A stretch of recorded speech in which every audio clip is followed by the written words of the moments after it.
Youth league സംസ്ഥാന general secretary P K. ഫിറോസിനെതിരെ വീണ്ടും ഇടത് എം.എൽ.എ കെ.ടി. ജലീൽ. തമ്പി വിടമാട്ടെ എന്ന് പറഞ്ഞാണ് കുറിപ്പ് തുടങ്ങുന്നത്.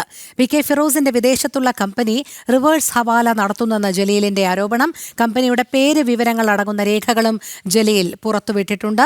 അനഘ ഹർഷൻ ചേരുന്നു വിവരങ്ങളുമായി. അനഘ, പി.കെ. ഫിറോസിനെതിരെ വീണ്ടും കെ.ടി. ജലീൽ രംഗത്തെത്തുമ്പോൾ എന്തെല്ലാം കാര്യങ്ങളാണ് പറയുന്നത്?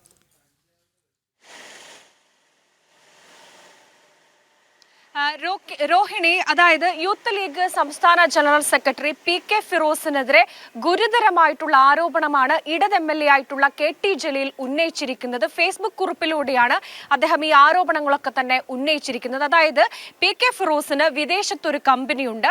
ആ കമ്പനിയുടെ വിവരങ്ങളൊക്കെയാണ് ഈ കെ.ടി. ജലീൽ തന്റെ ഫേസ്ബുക്ക് കുറിപ്പിൽ ഇട്ടിരിക്കുന്നത്. മാത്രമല്ല, കമ്പനിയുടെ പേര് വിവരങ്ങളടക്കം ഈ ഫേസ്ബുക്കിൽ അദ്ദേഹം പങ്കുവച്ചിട്ടുണ്ട്. അതിൽ പ്രധാനപ്പെട്ട കാര്യം, ഈ കമ്പനിയിൽ ആകെയുള്ളത് 3 അംഗങ്ങൾ മാത്രമാണ്. അതായത് കമ്പനിയിൽ ആകെ 3 സ്റ്റാഫുകൾ മാത്രമാണ് ഉള്ളത്. ആ കമ്പനി എങ്ങനെയാണ് ഈ മാസവരുമാനമായി 5 ലക്ഷം രൂപ ആ കമ്പനിക്ക് എങ്ങനെയാണ് ഉണ്ടാവുക എന്നൊരു ചോദ്യമാണ് ഈ കെ.ടി. ജലീൽ പി.കെ. ഫിറോസിനെതിരെ ഉന്നയിച്ചത്. മാത്രമല്ല, ഈ കമ്പനി നടത്തുന്നത് റിവേഴ്സ് ഹവാലയാണ്. ഈ കമ്പനി നടത്തുന്നത് ഈ യൂത്ത് ലീഗ് അതുപോലെ തന്നെ മുസ്ലിം ലീഗിലുള്ള ആളുകളൊക്കെ തന്നെ അവർ ഈ കമ്പനി മുഖാന്തരം തങ്ങളുടെ കൈവശമുള്ള കള്ളപ്പണം ഉണ്ടാകാം എന്നതടക്കമുള്ള കാര്യങ്ങളാണ് ഈ കെ.ടി. ജലീൽ ഫേസ്ബുക്കിലൂടെ പങ്കുവച്ചത്. മാത്രമല്ല, ഈ കോഴിക്കോട് ഉള്ള ഈ പി.കെ. ഫിറോസിന്റെ ഒരു സ്ഥാപനമുണ്ട്, ഒരു ഈ ഹോട്ടലുണ്ട്. ഈ ഹോട്ടലിലെത്തി താൻ ഭക്ഷണം കഴിച്ചു. ആ ഭക്ഷണം കഴിച്ച സമയത്ത് അതടക്കം ഇദ്ദേഹം ഈ കെ.ടി. ജലീൽ പങ്കുവച്ചിട്ടുണ്ട്. അതിന്റെ കൂടെ കെ.ടി. ജലീൽ പറയുന്ന മറ്റൊരു കാര്യമുണ്ട്. ഈ കമ്പനിയുടെ ഉടമ അത് ഈ പി.കെ. ഫിറോസ് ആണോ, അല്ലെങ്കിൽ അദ്ദേഹം അത് വ്യക്തമാക്കണം. മാത്രമല്ല, അതിൽ ഏറ്റവും പ്രധാനപ്പെട്ട ഒരു കാര്യം, ഈ യൂത്ത് ലീഗിന്റെ നേതൃത്വത്തിൽ ധോത്തി ചാലഞ്ച്, അതേപോലെ ഉന്നാവ അടക്കമുള്ളവർക്ക് വേണ്ടിയിട്ടുള്ള പണം കണ്ടെത്തുകയും ഈ വലിയ രീതിയിൽ ധനസമാഹരണം നടത്തുകയും ഒക്കെ തന്നെ ചെയ്തിട്ടുണ്ട്.